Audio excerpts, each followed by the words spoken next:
کھری چاندی یا کھرے سونے سے بھی بنایا جاتا ہے تب بھی پکڑا جاتا ہے. آپ کو سمجھ آیا نا؟ یہ سمجھ آیا بات سمجھ نہیں آئی؟ جعلی سکہ میں نے مثال اس لیے بین مثال دی کہ آپ کو بہت زیادہ سہولت ہو جائے کہ ایک تو جعلی سکہ ہے اور ایک ٹکسالی سکہ ہے. تو ٹکسالی سکے کا نام تو دین اور سنت ہے اور جعلی سکے کا نام بدعت ہے. تو اب جب ٹکسالی سکے کی شناخت ہو جائے گی تبھی تو آپ اس سے پرکھیں گے جعلی کو کہ یہ جعلی ہے یا نہیں. اس میں کچھ نقشے وغیرہ کچھ خطوط یا بناوٹ میں کچھ فرق سا ہوتا ہے تو الگ وہ پتہ چل جاتا ہے. بعض اوقات ایسا ہوتا ہے ہمارے زمانے میں دہلی میں چاندی کا سکہ ڈھالا جاتا تھا اور سرکاری سکہ چلتا تھا گلٹ کا یا اور کسی دھات کا. تو باوجود کہ اس کے اندر مال ہوتا تھا چاندی کا بھاؤ بھی اس کا زیادہ ہوتا تھا اس کو پولیس پکڑ لیتی تھی اور سزائیں ہوتی تھیں اور بہت مایوب سمجھا جاتا تھا. سمجھ آئیے نا. اب جعلی سکے کے معنی سمجھ لیں آپ کیا ہیں. بس وہ جعلی سکہ ہی بدعت ہے اور جو ٹکسالی سکہ ہے وہی شریعت ہے اسی کا نام سنت ہے. آپ کی سمجھ آئیے. اب شریعت کیا چیز ہے یعنی سنت کیا چیز ہے دین کیا چیز ہے. دین کے متعلق اللہ تبارک و تعالی نے ایک آیت میں اس تمام واقعے کو جمع کر دیا. کل یا ایھا الذین آمنوا اطیعوا اللہ واطیعوا الرسول واولی الامر منکم فإن تنازعتم فی شیء فردوه الی اللہ والرسول ان کنتم تؤمنون باللہ والیوم الآخر ذلک خیر واحسن تأویلا. یہ آیت ہے. اے ایمان والوں اے مسلمانوں اے مومنوں اللہ کی اطاعت کرو اور رسول کی اطاعت کرو اور اولو الامر کی اطاعت کرو. تم میں سے جو اولو الامر ہیں ان کی اطاعت کرو. فإن تنازعتم فی شیء اب بھی اگر ان تینوں کی اطاعت کے بعد کسی مسئلے میں اختلاف ہو جائے اور اس کا جواب معلوم نہ ہو فردوه الی اللہ والرسول فرجعوه الی اللہ والرسول تو اسے اللہ اور اللہ کے رسول کی طرف رجوع کر لو. ان کنتم تؤمنون باللہ والیوم الآخر اگر تمہیں اللہ پر اور روز جزا پر ایمان ہے. ذالک خیر واحسن تأویلا یہ بہت صحیح بات ہے بہت صحیح طریقہ ہے یہی دین ہے اور اس کا بہترین انجام ہے. واحسن تأویل یہ اس کو ترجمہ اس کا ہو گیا. اب اس کی تفسیر اور تشریح یہ ہے کہ یا ایھا الذین آمنوا اطیعوا اللہ اے ایمان والو اللہ کی اطاعت کرو. اور ظاہر ہے کہ اللہ تبارک و تعالیٰ سامنے ایمان والوں کے نہیں ہے کہ جو اس کی اطاعت کی جائے. کوئی مومن نہیں ہے ایسا جو یہ کہے ہم کو اللہ نے کچھ کہا یا اس کو دیکھا یا اس نے کچھ سنایا. یہ بات نہیں بلکہ اللہ کی اطاعت کے معنی یہ ہیں ذی شعور کی جو اطاعت ہوا کرتی ہے. ایک کلیہ قاعدہ یاد رکھیے بھائی سہولت ہو جائے گی وہ اس کے قول اور اس کے حکم کی اطاعت ہوا کرتی ہے ذات کی اطاعت نہیں ہوتی. بے شعور کی تو ذات کی اطاعت ہوا کرتی ہے. جیسے کہ یہ روشنی پڑ رہی ہے چمک نظر آ رہی ہے نا آپ کو یہ ظل یہ بے شعور قوت کا نتیجہ ہے. یہ تابع ہے اور مطیع ہے سورج کے. یہ روشنی سورج کی اطاعت کر رہی ہے. تو سورج کیونکہ بے شعور ہے بے قدرت ہے آگے نا آپ کے ساتھ تو اس کی ذات کی اطاعت ہے. جیسے آپ آگ کا کوئلہ لے لیں آپ اور لگاؤ سے ہاتھ سے جل جائے گا تو وہ جلن جو ہے اطاعت کر رہی ہے آگ کی اطاعت کو لازم تو آگ کو لازم ہے وہ بے شعور کی اطاعت. اور جب ذی شعور کی اطاعت ہوگی تو اس کی ذات کی اطاعت نہیں ہونی کی. یہی وہ دھوکہ ہے جو تمام حکماء کو لگا ہے کہ وہ خدا کی اور شیطان نے لگایا کہ میں تو تیری ذات ہی کو سجدہ کروں گا یا اسجد الا لک. حالانکہ ذات جو ہے مطاع نہیں ہے ذات معبود نہیں ہے کیونکہ معبودیت چاہتی ہے عابدیت تو ذات جو ہے وہ پاک ہے عابدیت سے اور ازلی ہے. عابد جو ہے حادث ہے اس لیے ذاتی سوال تو پیدا ہی نہیں ہوتا. اس نے کہا ما منعک الا تسجد اذا امرتک. یہ نہیں کہا کہ میری ذات کی کیوں نہیں اطاعت کی بلکہ میرے حکم کی بات کون مانے تھا. اطاعت میرے حکم کی کرنی چاہیے. تو ذی شعور کی جو اطاعت ہوا کرتی ہے وہ اس کے امر اور اس کے حکم کی ہوتی ہے اس کے قول کی ہوتی ہے. تو یا ایھا الذین آمنوا اطیعوا اللہ یہ آیت کل مشکلیں حل کر دے گی. آپ اس کا پرچار اس کی بڑی تشہیر کر دیجیے. اس کے متعلق جو غلط صحیح ہو گئی ہے علماء نے کہ یہ حکام کے متعلق ہے یہ غلط ہے بالکل بلکہ یہ دین کی آیت ہے. دین کے جو دلائل ہیں وہ 4 ہیں، وہ اس میں جمع کی ہیں اللہ نے. اللہ کی اطاعت کرو، یعنی اللہ کے قول کی اطاعت کرو. اللہ کا قول جو ہے وہ قرآن ہے. تو اے ایمان والوں، جب کسی مسئلے کی تمہیں ضرورت پڑے اور تم اس کا جواب چاہو تو تم قرآن شریف سے اس کو حل کر لو. یہ معنی اطیعوا القرآن، اطیعوا اللہ کے معنی اطیعوا کتاب اللہ ہے، اطیعوا قول اللہ ہے، اطیعوا حکم اللہ ہے، اطیعوا امر اللہ. وَأَطِيعُوا الرَّسُولَ، یہ دوسری اطاعت ہے. اور رسول کی اطاعت کرو، تو رسول بھی ذی شعور ہے، اس کی بھی ذات کی اطاعت نہیں ہونے کی، اس کے بھی قول حکم سے اس کی اطاعت ہوگی. اطیعوا قول الرسول، اور ہم تو رسول کی اطاعت واجب ہے نہیں اس وقت، اور رسول اس وقت موجود نہیں ہے تو اب اطاعت کہاں کریں گے اس کی؟ ظاہر ہے اس کی ذات کی تو اطاعت ہونے کی نہیں، کیونکہ وہ تو قیامت تک موجود ہی نہیں رہے گا. 23 برس موجود رہا، اور 23 برس کے بعد سے قیامت تک کے پورے زمانے کے مسلمانوں پر رسول کی اطاعت واجب ہے. سمجھ آ گیا نا؟ تو معلوم ہوا کہ مطاع ذات رسول نہیں ہے بلکہ قول رسول ہے، اسی کو حدیث رسول اللہ صلی اللہ علیہ وسلم کہتے ہیں. تو اگر کوئی مسئلہ قرآن سے حل نہ ہو تو پھر رسول اللہ صلی اللہ علیہ وسلم کی حدیث سے اس کو حل کر لیں. اب اسی پر عطف کیا، رسول ہی پر عطف کیا، وہاں وَأَطِيعُوا أُولِي الْأَمْرِ نہیں کہا. یہ نقطہ ہے اس کے اندر. اطیعوا اولی الامر نہیں کہا بلکہ اطیعوا الرسول و اولی الامر. وہ ایک اطاعت کے اندر دونوں کو ملا دیا. اطاعت کرو رسول کی، اور تم میں سے جو اولو الامر ہیں ان کی اطاعت کرو. سمجھ آ گیا نا؟ آپ نے خیال کیا نا؟ بہت واضح بات ہو گئی. منکم، تم میں سے، منکم کی قید سے تو غیر مسلم خارج ہو گئے، یعنی غیر مسلم کی اطاعت واجب نہیں ہے. آ گیا نا آپ کے خیال میں؟ اب اولو الامر، جو تم میں سے اولو الامر ہیں ان کی اطاعت کرو. اولو جمع ذو کی، خلاف لفظ، یعنی اس کی جمع اصل میں ذو ہونی چاہیے. تو وہ ذو بھی آیا ہے کہیں کہیں، انما یعرف ذا الفضل للناس ذوہ، تو ذو بھی آیا ہے عربی زبان میں، لیکن زیادہ ذو کی جگہ اولو کا لفظ آیا. تو امر والوں کی اطاعت کرو. اب امر کیا چیز ہے؟ امرہم شورا بینہم. امر مومنین کیا ہے؟ ان کا آپس میں بیٹھ کر مشورہ کرنا ہے. جو لوگ دین کے معاملے میں مشورہ دے سکتے ہیں، جو علماء اس قابل ہیں کہ وہ دین کی صحیح معلومات قرآن اور حدیث اور تفسیر اور تمام ناسخ اور منسوخ اور ان تمام معاملات شریعت سے بخوبی واقف ہیں، وہ بے شک شریعت کے معاملات میں مشورہ دے سکتے ہیں. تو تنہا ان کا مشورہ معتبر نہیں ہے، بلکہ وہ سب مل کے کسی مشورے پر متفق اگر ہو جائیں تو وہ اتفاق جو ہے وہ بھی حجت ہے اور قابل اطاعت ہے، اسے تم مان لو. خیال ہے کہ نا؟ اور اس کی ضرورت جب پیش آئے گی کہ جب قرآن میں اور حدیث میں سوال کا جواب نہیں ملے گا، ورنہ کچھ ضرورت ہی نہیں. خدا کی کتاب اور رسول کی کتاب کافی ہے. آپ کی سمجھ آ گیا نا؟ یہ نہیں. تو اب یہاں جمع اولو کی ہے، جمع کا لفظ ہے اولو، ذو کی جمع ہے، تو اس سے واحد خارج ہوگا. کسی واحد مقدس سے مقدس آدمی کی اطاعت واجب نہیں ہے، نہ خلیفہ کی اطاعت واجب ہے. آگے نا آپ کے خیال، نہ غوث کی، نہ پیر کی، نہ ولی کی، کسی کی اطاعت واجب نہیں ہے. اولو کی اطاعت واجب ہے، ذو کی اطاعت واجب نہیں ہے. سمجھ آ گیا نا آپ کی؟ یعنی کسی مکان کے متعلق اگر کوئی مشورہ تعمیر کا کیا جائے گا تو جتنے بھی انجینئر ہیں ان سب متفق ہو کر جو فیصلہ کر دیں گے کہ یہ زینہ یوں چڑھایا جائے، یہ دیوار یوں بنائی جائے، تو ان کا اجماع جو ہوگا، اتفاق جو ہوگا، وہ ساری قوم کا اجماع، تمام انسانوں کا اجماع سمجھا جائے گا. آگے نا آپ کے خیال؟ تو اس لیے جو علماء اس قابل ہیں کہ دین کے معاملے میں مشورہ دے سکتے ہیں، وہ سب متفق ہو کر کسی ایسے مسئلے میں کہ جس مسئلے کا جواب قرآن اور حدیث میں موجود نہیں ہے، اور وہ متفق ہو کر کوئی فیصلہ کر دیں، تو وہ فیصلہ بھی اسی طرح قابل عمل ہے، جس قابل قبول ہے جس طرح قرآن اور حدیث. کوئی فرق نہیں. سمجھ میں آ گیا نا؟ اب رہ گیا حکام کی اطاعت، ماں باپ کی اطاعت، پیر مرشد کی اطاعت، خلیفہ کی اطاعت، ولی کی اطاعت.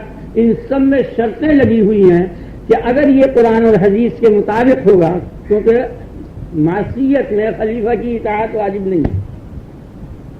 جب معصیت میں خلیفہ کی اطاعت واجب نہ ہوئی تو اطاعت مشروط ہو گئی اطاعت کے ساتھ،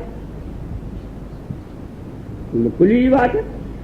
تو گویا قرآن و حدیث کے مطابق اگر وہ حکم دیں گے تب تو ان کی اطاعت واجب ہوگی، اور اگر قرآن و حدیث کے خلاف خلیفہ حکم دے یا پیر حکم دے یا امام معصوم حکم دے، یہاں سے اس آیت سے امام معصومین جو ہیں امام وہ سب خارج ہوگا، کیونکہ وہ واحد ہے نا، ایک ایک ایک ایک ایک ایک ہیں، اس لیے ان کی اطاعت فرضاً واجب نہیں ہے، وہ سب خارج ہوگا. اس کو زیادہ نہیں بڑھانا چاہتا ہے، اسے آپ سمجھ لیں.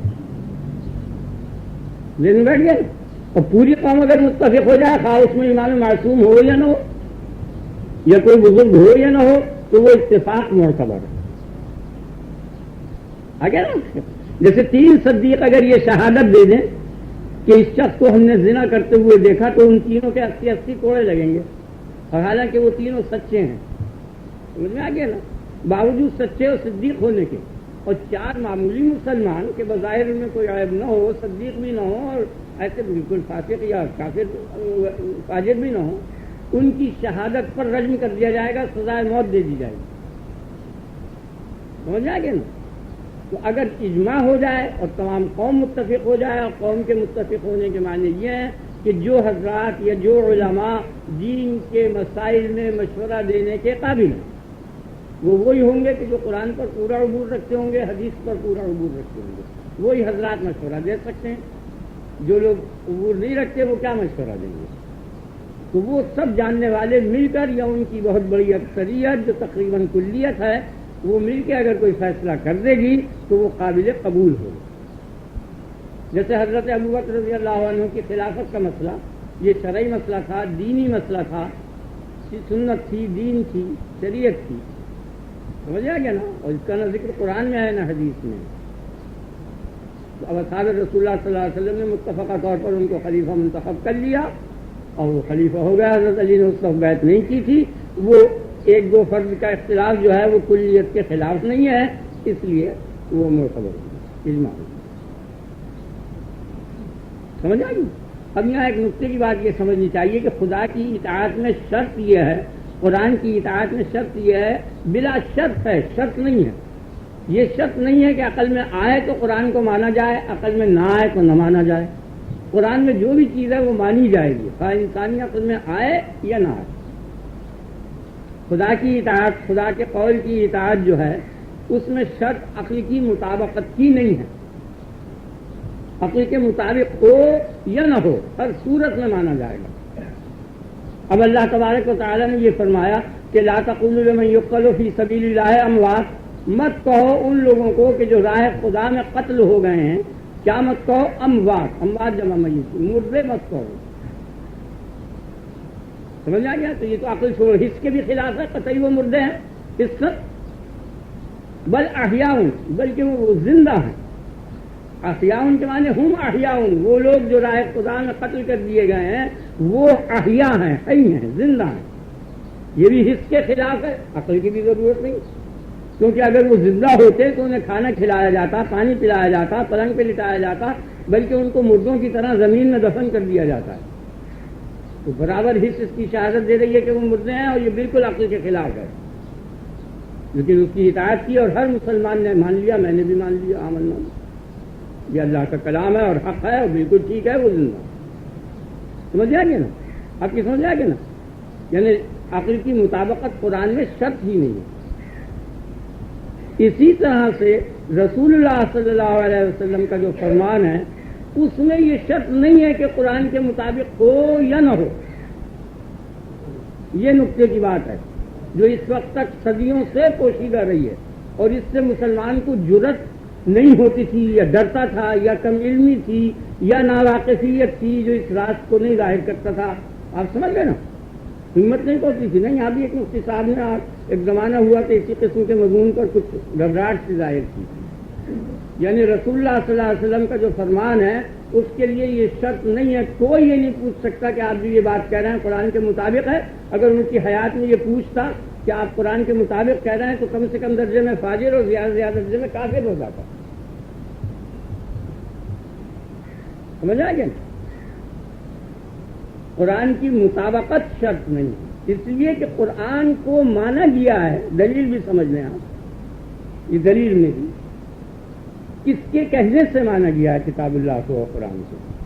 اللہ کے کہنے سے مانا ہے, یا کتاب اللہ سے مانا ہے کتاب اللہ کو, یا رسول اللہ کے کہنے سے مانا ہے؟ چوتھی کوئی صورت نہیں. اور اگر لگا لو تو عوام الناس کے کہنے سے مانا. اس قرآن کو جو قرآن مانا ہے تو یہ اللہ کے کہنے سے اگر مانا ہے, یہ کہو کہ اللہ نے ہم سے کہا تو کافر کا کافر ہوا اور مجنون کا مجنون ہوا. یہ جھوٹی بات کہے گا نا کہ اللہ نے مجھ سے کہا ہے کہ یہ میری کتاب ہے. کوئی آدمی اگر یہ کہہ دے تو کیسا ہے؟ کافر بھی ہے اور پاگل بھی ہے. اگر یہ کہو کہ اس کتاب کو اسی کتاب سے مانا ہے تو کم سے کم درجے میں پاگل ہے. خیال میں کہ جہاں جس مضمون کی فضیلت ہے اس کے مقابلے میں دوسری آیت پیش کر دیتے ہیں. وہ دوسری آیت کس سے مانی؟ اگر ایک آیت کا حکم دوسری آیت سے ثابت ہو جائے تو وہ دوسری آیت کس آیت سے ثابت ہوگی؟ اس کے لیے ایک اور آیت چاہیے, اور آیتوں میں تسلسل لازم آئے گا, اور تسلسل محال ہے. آپ سمجھ گئے نا؟ تو قرآن قرآن سے نہیں مانا جائے گا. نہ خدا سے مانا گیا, نہ قرآن قرآن سے مانا گیا. اب کہو اگر عوام الناس کے کہنے سے مانا ہے تب بھی کافر اور جنون ہے, مجنون ہے. عام لوگوں کے کہنے سے مانا. چوتھی شق یہی رہ گئی کہ رسول اللہ صلی اللہ علیہ وسلم کے کہنے سے مانا ہے کہ یہ کتاب مجھ سے نازل ہوئی ہے, اور یہ وہی کتاب ہے جس کو خدا نے کہا کہ میں تم پر نازل کر رہا ہوں. آپ سمجھ گئے نا یہ نہیں؟ تو رسول اللہ کا کہنا جو ہے یہ حجت ہوا اس بات کی کہ یہ کتاب من جانب اللہ ہے. یہ کتاب من جانب اللہ ہے, اس پر رسول کا قول حجت ہوا. اور وہ جو رسول کا قول ہے وہ قرآن میں نہیں ہے, نہیں آیا تو شاید وہ قرآن سے خارج ہے. تو نبی کا وہ قول جو قرآن سے خارج ہے وہ حجت ہے قرآن کے قرآن ہونے پر اور منزل من اللہ. اس لیے رسول مستقل جو ہے حجت ہے. اس کو ضرورت یہ پوچھنے کی ہی نہیں کہ آپ کتاب اللہ کے مطابق فیصلہ کر رہے ہیں, کیا کریں. زیادہ اس میں بحث ہم نہیں کرتے. اس میں ہر وقت ڈر رہتا ہے کہ کوئی ایسی بات غلط نہ سمجھ میں آ جائے کہ جس سے بجائے ہدایت کے ضلالت ہو جائے. باقی میں نے آپ کو واضح بات جتنی کی وہ سمجھا دی. سمجھ گئے نا؟ نبی کو بالکل سولان حجت, قرآن کی مطابقت کی ضرورت ہے. اب تیسری حجت ہے وہ اولو الامر منکم, ان میں سے جو اہل مشورہ ہے جس کا نام اجماع, وہ بھی اطیعوا کے تحت میں. وہ خاص خاص واقعے اور حادثے پیدا ہوتے جائیں گے, ان کے واسطے قرآن و حدیث سے مسئلے کا جواب ملے گا نہیں. علماء متفق ہو کر جو فیصلہ کر دیں وہ دین ہے, اسے مانو. لیکن اس میں اولو شرط ہے, یعنی جماعت شرط ہے. یہ جو اہل سنت والجماعت کہتے ہیں اس کے معنی کیا ہیں؟ یہ لوگ برابر بولے جاتے ہیں نا, سنت والجماعت, سنی سنی, اس کے معنی سنت. اور سمجھ گئے نا, سنت نام ہے نبی کے قول فعل اور خطبے کا, یعنی احادیث رسول اللہ صلی اللہ علیہ وسلم. اور جماعت کے معنی ہیں اجماع کے, اور ہم جس چیز پر متفق ہو وہ بھی دین, اور نبی کا قول بھی دین. سمجھ آ کے نا. اور اہل سنت والجماعت میں قرآن کا لفظ آیا نہیں, اس لیے قرآن کے جتنے بھی مسلمان فرقے ہیں قرآن سب مانتے ہیں, اس لیے اس کی ضرورت نہیں. سمجھا؟ وہ متفق علیہ چیز تھی اس لیے اس کے اظہار کی ضرورت نہیں. وہ تو سنی, شیعہ, رافضی, خارجی, مرجعی, معتزلی سبھی مانتے ہیں. تو متفق علیہ میں تو کوئی جھگڑا ہی نہیں. جن چیزوں میں کچھ جھگڑا ہو سکتا تھا اس لیے نام وہ رکھا, اہل سنت. اہل قرآن نہیں کہا بلکہ اہل سنت والجماعت. اس میں آگے تین مستقل حجتیں ہیں. ان تینوں حجتوں سے جو مسئلہ ثابت ہو وہی دین ہے.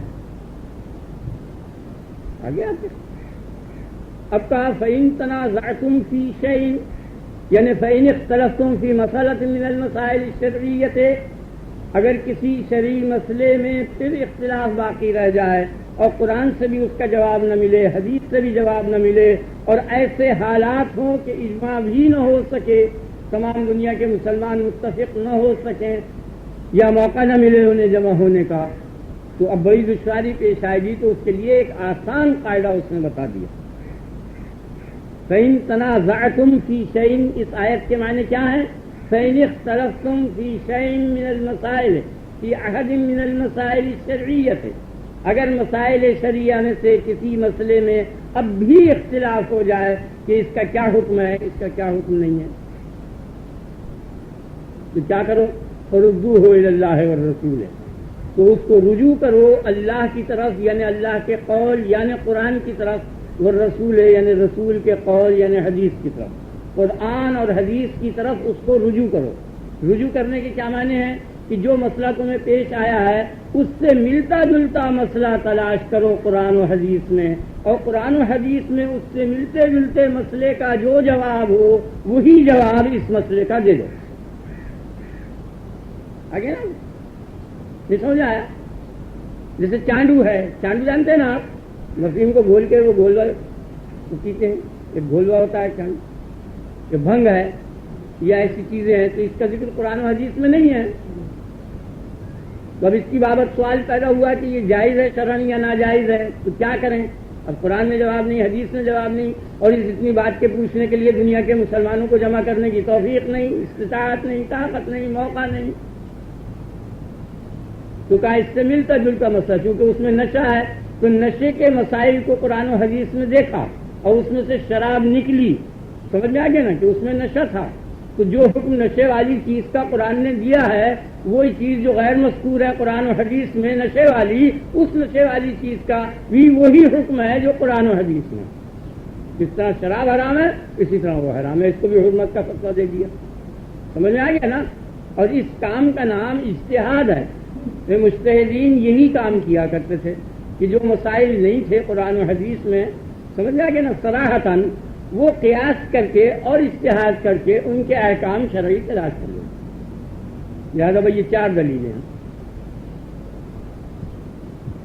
اور اس کی بابت فرمایا ذالک خیر، یہی حق ہے، یہی خیر ہے، یہی بہتر ہے، واحسن تأویلا، اور اس کا انجام بھی بہتر ہے۔ ان 4 دلیلوں سے جو حکم ثابت ہو وہ تو شریعت کہلاتا ہے اور حق کہلاتا ہے، اور جو حکم ان 4 دلیلوں میں سے کسی ایک دلیل سے بھی ثابت نہ ہو اور پھر اس کو دین کی طرف منسوخ کیا جائے، یہ قید یاد رکھو جو دقت ہے اس کے اندر، سمجھ آ گیا نا۔ اب مثلث کے 2 ضلع تیسرے سے بڑے ہوتے ہیں، یہ مثلث بن گیا، یہ بالکل حق بات ہے، مومن چھوڑ کافر بھی متفق ہے، سمجھ آ گیا نا، اور بالکل حق ہے اور صحیح ہے، لیکن نہ یہ قرآن سے ثابت ہے، نہ حدیث سے، نہ اجماع سے، آ گیا نا آپ کی سمجھ میں، نہ قیاس سے، اجتہاد سے، 4 دلیلوں سے ثابت یہ نہیں ہے۔ لیکن یہ مسئلہ کہ مثلث کے 2 ضلع تیسرے سے بڑے ہوتے ہیں دین کی طرف منسوب نہیں کیا گیا، اس لیے یہ بدعت نہیں ہے، سمجھ آ گیا نا۔ بدعت وہ شے ہے کہ جو ان 4 دلیلوں میں سے کسی دلیل سے ثابت نہ ہو اور پھر اس کو دینی چیز سمجھا جائے اور دین کی طرف اس کو نسبت کی جائے، اور اگر دین کی طرف نسبت نہیں کی جائے گی اور وہ 4 سے ثابت نہ ہو تو وہ بدعت نہیں ہے۔ بدعت میں 2 قیدیں ہیں، ایک قید تو یہ ہے کہ ان 4 سے ثابت نہ ہو، اور دوسری قید یہ ہے کہ پھر وہ شرع کی طرف منسوب ہو، اگر منسوب نہ ہو تو تب بھی وہ بدعت ہے۔ آگے نا آپ اب عام ہے، عام نبی صلی اللہ علیہ وسلم عام نہیں کھاتے تھے، اصحاب رسول اللہ صلی اللہ علیہ وسلم نے عام نہیں کھایا، تو اب عام کا کھانا بدعت تھوڑی ہوگا۔ آپ کی سمجھ میں آ گیا نا، نہ یہ رسول کا فعل ہے نہ صحابہ کا فعل ہے، اور سب کھا رہے ہیں اور قطعی وہ اچھی چیز ہے، اور جو اسے خدا کی نعمت کو برا کہے وہ کیسا ذہن میں بیٹھ گیا نا، نہ حلت و حرمت کا سوال ہی نہیں پیدا ہوتا۔ وہ تو جب آپ بدعت کہیں گے کہ جب ان 4 میں سے کسی ایک سے بھی ثابت نہ ہو اور پھر اس کو کہا جائے یہ دین کی چیز ہے۔ مثلا اس وقت جو لا الہ الا اللہ سبحانہ و تعالی یا سبحان اللہ و بحمدہ، اس وقت جو شخص پڑھے گا اس کو جنت میں 2 محل ملیں گے، اور جو اس وقت نہیں پڑھنے کا اس کو سزا ہوگی یا جہنم میں جائے گا۔ آپ سمجھ گئے نا۔ اب اس وقت 3:30 بجے ہیں، اس وقت 3:30 بجے اتوار کے دن جو شخص کہے گا سبحان اللہ و بحمدہ یا الحمدللہ یا کوئی اور آیت یا کوئی اور وظیفہ پڑھے گا تو اس کو بہت انعام جنت میں ملے گا، حور و قصور ملیں گی، اور اگر اس نے نہیں پڑھا تو اس کو جہنم کی سزا ہوگی اور مہینوں یا برسوں مدتوں جہنم میں رہے گا۔ یہ حکم رائج کر دیا جائے تو یہ بدعت ہوگا، کیونکہ اس کا 4 میں سے کسی سے ثبوت نہیں۔ آگے نا، یہ اتوار کے دن جو روزہ رکھ لے اس کو بڑا ثواب ملے گا، یہ مانے جعلی شریعت کے ہوئے جعلی سکے کے۔ تو بدعت کی حقیقت یہ ہے جو میں نے آپ کے سامنے بیان کر دی۔ اب اس بدعت کے معنی پر جو چیز منطبق ہوتی جائے گی وہ بدعت ہوتی چلی جائے گی، اور جو منطبق نہیں ہونے کی، خواہ وہ قرآن و حدیث میں موجود ہو خواہ نہ ہو، خواہ سلف صالحین کا وہ عمل ہو خواہ نہ ہو، خواہ رسول اللہ صلی اللہ علیہ وسلم کا اور اصحاب رسول اللہ صلی اللہ علیہ وسلم کا وہ عمل ہو، اس زمانے میں وہ عمل ہوا ہو یا نہ ہوا، ذہن بیٹھ گیا نا۔ اصحاب رسول اللہ صلی اللہ علیہ وسلم کا عمل جو تھا، اس رسول اللہ صلی اللہ علیہ وسلم کے زمانے میں 3 اذانیں نہیں ہوا کرتی تھیں جمعے کے دن۔ حضرت ابو بکر کے زمانے میں نہیں ہوئی، حضرت عمر کے زمانے میں نہیں ہوئی، حضرت عثمان کے زمانے میں 3 اذانیں رائج ہوئی، اور بہت سی چیزیں۔ قرآن شریف کے لکھنے کا مسئلہ حضرت ابو بکر کے دل میں آیا، حضرت عمر نے اس سے اختلاف کیا، پھر وہ بھی راضی ہو گیا اور لکھا یہ مصحف کی صورت میں، اور ہزاروں نسخے لکھے گئے۔ یہ نبی صلی اللہ علیہ وسلم کے زمانے میں نہیں تھے۔ اصحاب رسول اللہ صلی اللہ علیہ وسلم کے زمانے میں جو چیزیں نہیں تھیں وہ بعد میں ائمہ 4 مجتہدین کے زمانے میں ہوئی۔ ہزارہا مسائل انہوں نے مدون کر دیے اور وہ طریقے ایجاد کیے کہ جن طریقوں کے متعلق اصحاب رسول اللہ صلی اللہ علیہ وسلم شاید ان کی اکثریت واقف بھی نہیں تھی۔ ان مسائل اصول فقہ سے اور ان قوانین۔ ان کے بعد پھر 3ری صدی کا دور آیا، اس میں حدیث کی تدوین ہوئی، حدیث میں کتابیں مدون ہوئیں، اور تمام یہ سلسلے ہوئے۔ یہ مجتہدین کے بعد یہ ہوا۔ تو یہ سب چیزیں جو ہیں ان میں سے کوئی بھی بدعت نہیں ہے، سب دین ہے۔ بدعت تو جب ہوگا کہ جب چاروں میں سے کسی ایک سے ثابت نہ ہو، پھر اس کو اس کی طرف منسوخ کیا جائے، اور جو حکم کلی ثابت ہے شرع سے، اس کے کسی فرض کے لیے یہ حجت نہیں ہے۔ یہ نقطہ مثلا نماز ہے، نماز شرع سے ثابت ہو چکی نا، اب نماز کے جتنے بھی افراد ہیں، جتنے مکانوں میں ہوں، جتنے زمانوں میں ہوں، وہ سب جائز ہیں، وہ سب دین ہے، تا وقت ہے کہ کسی فرض کی ممانعت نہ آئی ہو۔ نہیں سمجھا؟ مثلا زمین غصب کی ہوئی ہے، اس زمین پر نماز پڑھنے کی ممانعت آئی ہے، یا اوقات مکروہ ہیں، طلوع کا وقت ہے، غروب کا وقت ہے، زوال کا وقت ہے، ان اوقات میں نماز کے پڑھنے کی ممانعت آئی ہے۔ تو جو کلی جائز ہے، اس کلی کے کسی فرد کے لیے جواز کی دلیل تلاش کرنے کی ضرورت نہیں۔ یہ نئے راز کی بات ہے جو میں نے آپ کے سامنے کہی۔ جو روزہ جائز چیز ہے، صحیح چیز ہے، اس کے جواز کوئی فرد ہو کسی دن بھی، اس کے لیے مسئلہ پوچھنے کی ضرورت نہیں، دلیل کی ضرورت نہیں کہ فلاں دن فلاں مہینے کا روزہ جائز یا ناجائز، کچھ ضرورت نہیں ہے، کیونکہ اس کی کلی ثابت ہو چکی۔ جس شے کی کلی ثابت ہو چکی ہے، اس کے فرض کے جواز کے لیے مزید دلیل کی ضرورت نہیں، بلکہ اس کی ممانعت کے جو دلائل ہیں، اگر کسی موقع پر اس کی ممانعت آئی ہے تو جب تک وہ ممانعت نہ آ جائے اس وقت تک ہو جائے۔ میرے خیال میں بڑی وضاحت ہوگی۔ ویسے یوم النحر کے روزے کی ممانعت آ گئی، عیدین کے روزوں کی ممانعت آ گئی، اس لیے وہ ناجائز ہو گیا۔ اگر ممانعت نہ آتی تو اس دن بھی وہ جائز۔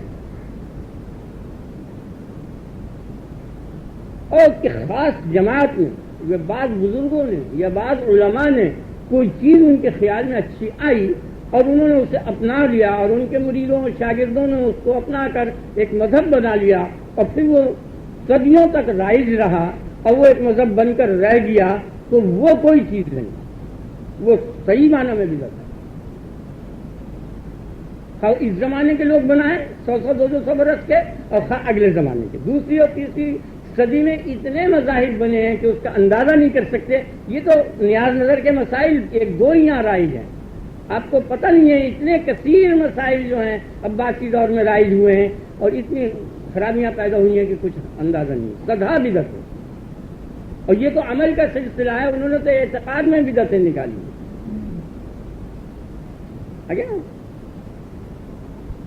اب یہ بھی بدعت ہے کہ وہ یہ کہتے ہیں کہ چیز جو ہے نظر کے سامنے ہو، حادثے کے بالکل سامنے ہو، بالکل محاذ میں ہو یا محاذ کے اس کے حکم میں ہو، مقابل ہو یا مقابل کے حکم میں ہو۔ جیسے ایک شے پیچھے ہے وہ مقابلے پر نہیں ہے، لیکن اس کا عکس پانی میں آ رہا ہے۔ یہ چاند ہے وہ سامنے ہے، مقابلے پر نہیں ہے، آپ تشت میں اسے دیکھ رہے ہیں، وہ بھی حکم ہے مقابل میں۔ اور برج بعید نہ ہو، قرب قریب نہ ہو، یعنی بہت دور کی چیز نہ ہو، بہت قریب کی چیز نہ ہو، جیسے یہ بہت دور کی نہ ہو، جیسے یہاں سے 1000 میل۔ حادثہ سالم ہو تب جا کے رویت ہوگی۔ تو اللہ تبارک و تعالیٰ کے لیے سب شرطیں محال ہیں، نہ وہ مقابل میں ہے کیونکہ جہت نہیں ہے اس کے لیے، نہ مقابل کے حکم میں ہے. آگے نا آپ کے خیال لائنیں دوسری ہے، اس لیے اللہ تعالیٰ کی رویت نہیں ہونے کی. تو اب یہ بدعت ہے، دین بنا لیا اس کو، یہ بدعت ہے، یہ غلط. یہ چیزیں بدعت ہیں، یہ کیوں بدعتیں ہیں؟ وہ آپ کے جب یہ تفسیر کے آئیں گے مواقع تو میں تھوڑے تھوڑے جہاں تک اس کے مناسبت سے ہوگا آگے بیان کر دوں. ہزاروں ہیں اور وہی گمراہی کے سبب بنے. اور یہ عمل میں جو سلسلے چلے ہیں، یہ اولیاء نے یا پیروں نے یا بعض بزرگوں نے بعض مسالے کے پیش نظر کچھ ایسے فیل کر دیے ہیں. اس کو ان کی نیت کچھ اور تھی اور ان کے شاگردوں مریدوں نے اس کو کچھ شرعی چیز سمجھ کے اور اس کو اپنا لیا. وہ چلتے رہے، وہ چلتے. باقی اصل چیز یہ ہے کہ اگر اس کا ثبوت نہیں ہے نہیں. اور جو حکم میں نے آپ کو بتایا یہ ضابطہ کلیہ جو آپ کو کہیں نہیں ملنے کا، کہ جو حکم کلی ثابت ہے، خواہ وہ روزہ ہو، نماز ہو، تسبیح ہو، تحلیل ہو، کچھ بھی ہو، وظیفہ ہو، کوئی چیز ہو، وہ ہر وقت اور ہر آن جائز ہے، تا وقت ہے کہ اس کی ممانعت کسی وقت یا کسی آن کے ساتھ مخصوص نہ ہو. اگر کوئی ممانعت نہیں آئی تو ہو جائے گا.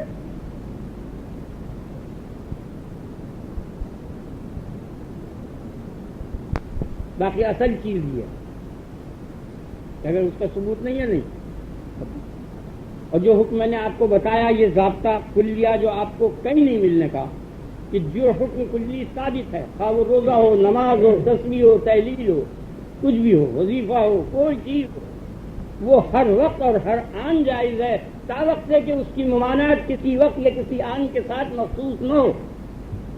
اگر کوئی ممانعت نہیں آئی تو ہو جائے گا. آگے نا آپ کو یہ بات چیزیں جیسے مخصوص ہیں ان کی تعمیم نہیں ہے تو وہاں تعمیم ناجائز ہو جائے گی. وہ خصوصی ہے، جیسے کنکریوں کا مارنا، اکڑ کے چلنا، کیونکہ ممانعت آئی ہے نا اکڑ کے چلنے کی، تو ہر جگہ وہ ممنوع ہوگا. جو شخص بھی اکڑ کے چلے گا وہ ہر جگہ ممنوع ہے.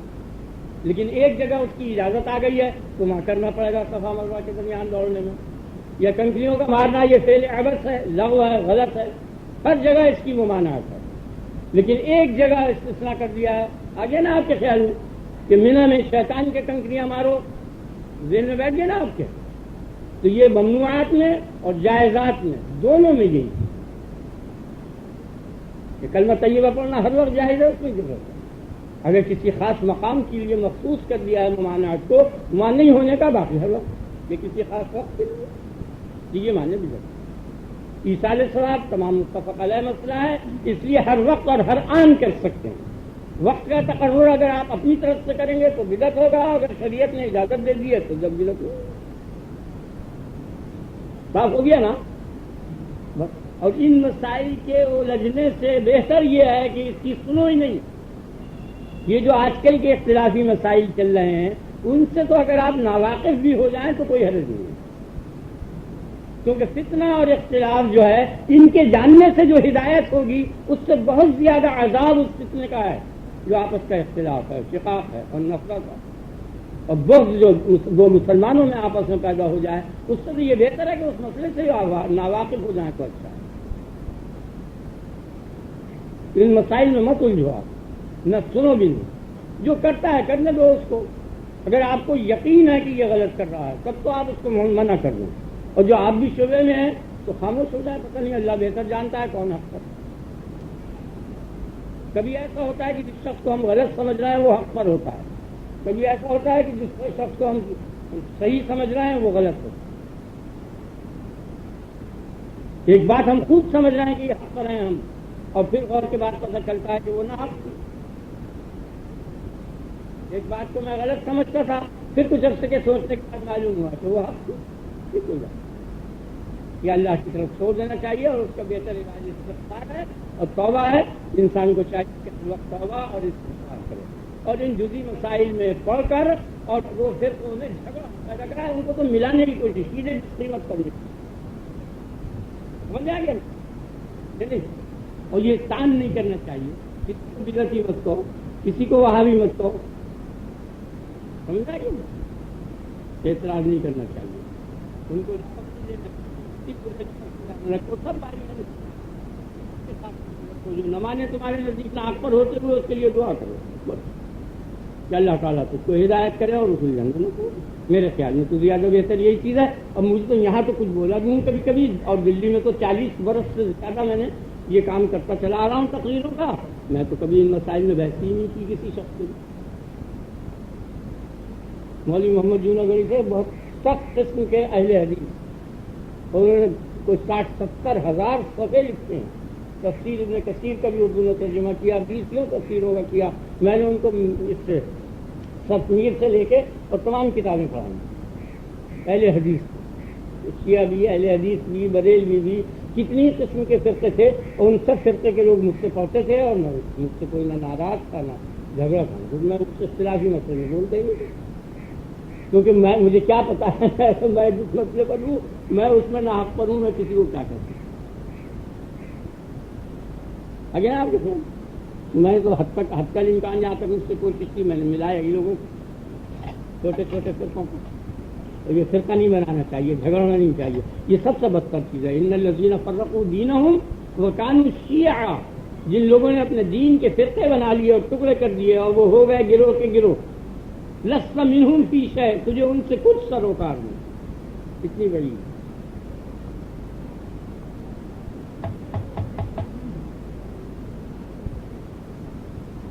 اور آئندہ اس مضامین کو آپ چھیڑا بھی نہ کریں گے. ایک تو یہ کہ مجھے معلومات زیادہ نہیں ہے، بہت تھوڑی معلومات ہے، اور دوسری چیز یہ ہے کہ اس کو کوئی فائدہ نہیں. علمی مسئلہ سنا کرو، علمی بات. اختلافی مسئلوں کے بیان کرنے والے تو آپ کو شہر میں 20 آدمی ملیں گے جو مجھ سے بہت زیادہ بتا دیں گے. آپ کا جو عقیدہ ہے اس عقیدے کے علماء آپ کو بہت زیادہ بتائیں گے، اور جو اختلاف کی چیز ہے مخالفت کی ہے وہ مخالف جماعت زیادہ بتا دی، وہ بہت کافی. جی یا تو کرتے